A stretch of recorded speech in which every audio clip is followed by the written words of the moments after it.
So finally UPSC prelims 2026 का GS का paper हम लोगों के पास आ गया है। और भाई साहब क्या पेपर पूछा हुआ है, मतलब कुछ भी कन्वेंशनल नहीं है। मोस्ट ऑफ जो पेपर है वो current affairs and current affairs में कंटेम्प्रेरी अफेयर से डोमिनेटेड हमको मिल रहा है। जिसने 1-1.5 साल एटलीस्ट 2 साल तक करंट अफेयर्स अच्छे से पढ़े हुए हैं वो तो इस पेपर को कर पाएंगे, बट उनके लिए भी डिफिकल्ट है बिकॉज बहुत ज्यादा लेंथी बना दिया है ये पेपर। और ये पेपर को 2 रीडिंग दे पाना, आई एम वेरी अनश्योर कि 2 रीडिंग 3 रीडिंग दे पाए होंगे बच्चे इसको। तो ये इनिशियल इंप्रेशंस निकल के आ रहे हैं। कुछ क्वेश्चंस में हम लोगों ने चेंजेस देखे हैं। जो पहले 1 पेयर 2 पेयर वाले क्वेश्चंस आ रहे थे उन क्वेश्चंस को हटा दिया गया। अभी कन्वेंशनल 1 2 3 1 एंड 2 इस तरह के हमको जो कन्वेंशनल हमको ऑप्शंस आते थे वही मिले हुए हैं, but new class of questions हम लोग को इंट्रोड्यूस कर दिए हैं। और जैसे कि हमें स्टेटमेंट दे रखी है, जिन स्टेटमेंट्स में हमें मतलब कि किसी तरह से फैक्चुअल करेक्शन नहीं करनी है, बट उसके नीचे के जो स्टेटमेंट्स हैं उनका लॉजिक जो है वो हमें बताना है कि भाई लॉजिकल रिलेशन है कि नहीं है। तो इस तरह के स्टेटमेंट है, बहुत मतलब लेंथी है कि इसको पढ़ते पढ़ते आपको 1.5-2 मिनट लग जाएंगे और उसके बाद आपका टाइम जो है वो निकल जाएगा उस पर्टिकुलर क्वेश्चन के लिए। इस तरह के बहुत सारे हमें क्वेश्चंस मिले हैं यहाँ पे। इसके अलावा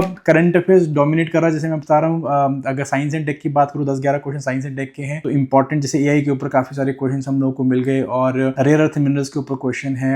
इकोनॉमी में बात कर ले, कोई भी जो हम लोग कन्वेंशन सब्जेक्ट की बात कर रहे हैं वो सारे जो है करंट अफेयर या कंटेम्प्रेरी अफेयर से लिंक्ड है। ज्योग्राफी की बात कर ले, हम लोग इकोनॉमी की बात कर ले, क्राउड आउट इफेक्ट पूछा हुआ है हम लोग को। इस तरह के क्वेश्चंस हम लोग को मिले हैं जो कि अगेन जो कन्वेंशनल है वो पढ़ के मुझे लग रहा कि भाई इस तरह के क्वेश्चंस हम लोग निकाल पाएंगे। एंड पॉलिटी कहाँ है भाई, लाइक मुझे पॉलिटी नहीं मिली, सिर्फ 4 क्वेश्चन मिले पॉलिटी में। 2 बारी पेपर देख चुका हूँ, 4-5 से ऊपर जो है पॉलिटी क्वेश्चन नहीं मिल रहे हैं। तो 600 पेज की लक्ष्मीकांत पढ़ने के बाद पॉलिटी क्वेश्चन ना मिलना अगेन एक तरह से निराशाजनक बात हो गई है। कुछ एक नए स्टेटमेंट बेस्ड क्वेश्चन हमें मिले हैं जो एथिक्स बेस्ड क्वेश्चन है, जिसमें कि हमें एक सिचुएशन दे रखी है और हमें पूछा है कि हम लोग क्या इस तरह का क्या हमारा फॉलोअप एक्शन होगा। कई तो ऐसे पूरे एक पेज में एक ही क्वेश्चन दे रखा है और उसमें स्टेटमेंट बड़ी बड़ी दे रखी है कि आप इसे, ज्यादा डिफिकल्ट नहीं है एथिक्स वाले क्वेश्चन ये जो 4 दिए हैं, बट अगेन इनको पढ़ते हुए टाइम कब का निकल जाएगा पता भी नहीं चलेगा। ये हुआ है बच्चों के साथ। और जैसे कि यूपीएससी अपनी अनप्रेडिक्टेबिलिटी के लिए मशहूर है, वैसे अनप्रेडिक्टेबिलिटी में देखने को मिल रही है। कन्वेंशनल इस बारी पेपर नहीं आया है, हम लोग को